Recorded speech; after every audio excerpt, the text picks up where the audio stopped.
His Excellency, I'm imploring us to preach equality.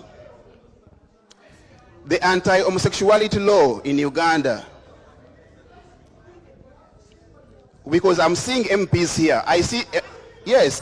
So I'm wondering, this goes to our MPs. Senyonyi is here and other MPs are here. These MPs, they claim that they are fighting for liberty. But they voted for this draconian anti-homosexuality law. So His Excellency, can you call out these MPs who voted for this bill, which is now a law that is discriminating our people? I'm speaking of this because I have friends who are gay, and they have suffered because of the law. But okay, okay, let me respect everyone's time, and I say thank you so much. I'll ask it on Twitter. I want to invite the President. My name is Alex Waiswa. You are Deputy Spokesperson.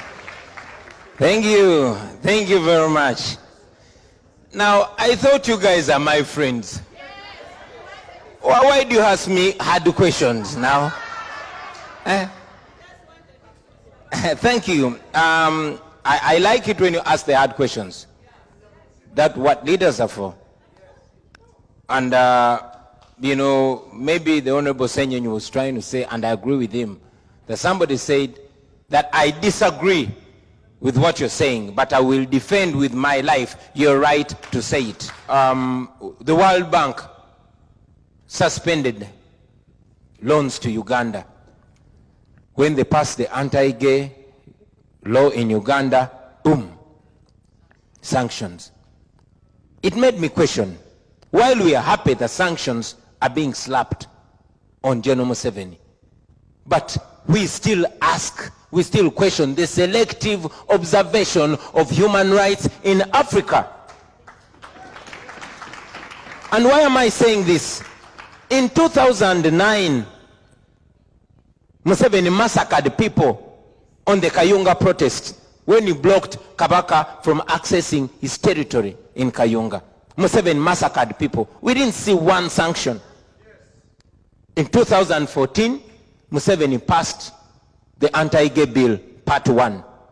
That was 2014.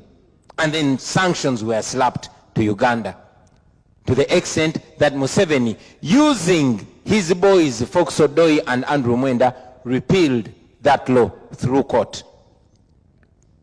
For me and many Ugandans, we know that Museveni is using the anti-gay bill as a way, every time he sees he has lost popularity among our people who are largely religious, then he will pull out that to endear himself to the population.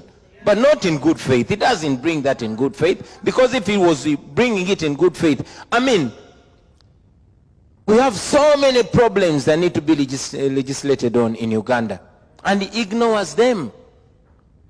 But he gave that importance. So he passed it in 2014, but it was repealed later and on his directive.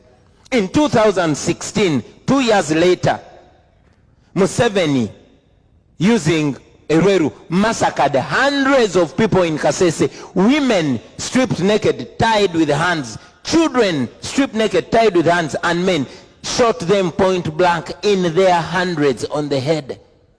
We called for sanctions, 0. Among those people that were killed in Kasese, we don't know whether some were gay or not, but they were human beings. Their rights were abused. Nothing happened.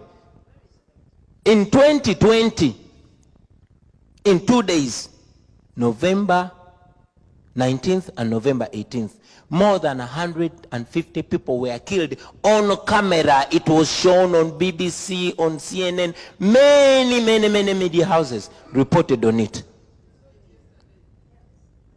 We called for sanctions because that was gross violation of human rights. We want to believe that the right to life is a fundamental human right. In fact, it is the first right. Nothing happened. We called for sanctions, apart from a few statements that were brought out, nothing happened. You know?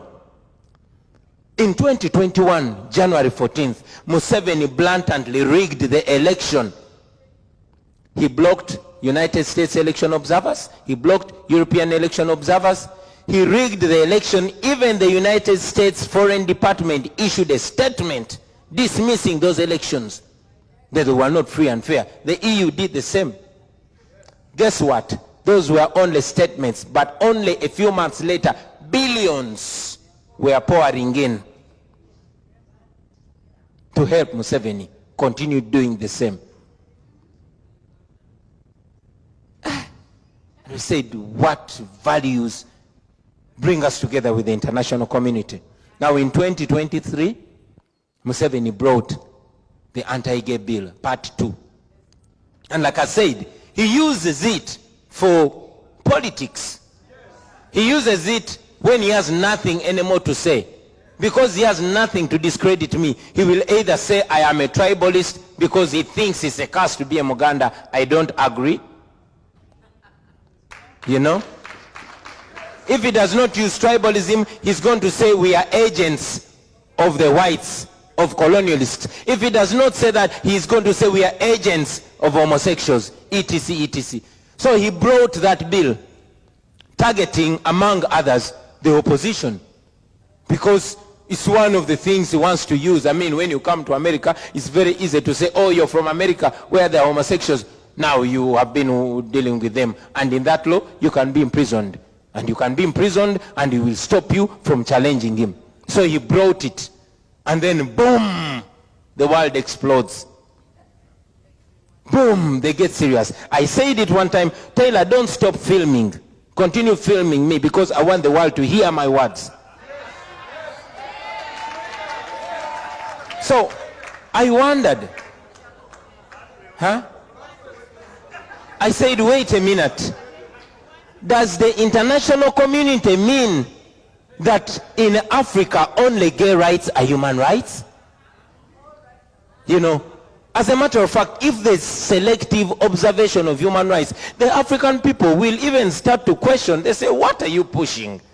What agenda are you driving? So you mean in Africa, to be considered as a person in human rights, you have to be gay? The people that were massacred in the November massacre, we don't know whether there were some of them among them.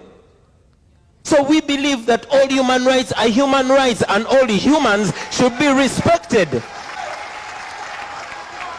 And I repeat my words, the international community must stop the hypocrisy of selective observation of human rights. All human rights are human rights, and all humans deserve dignity. Thank you very much, ladies and gentlemen. People power! Our power!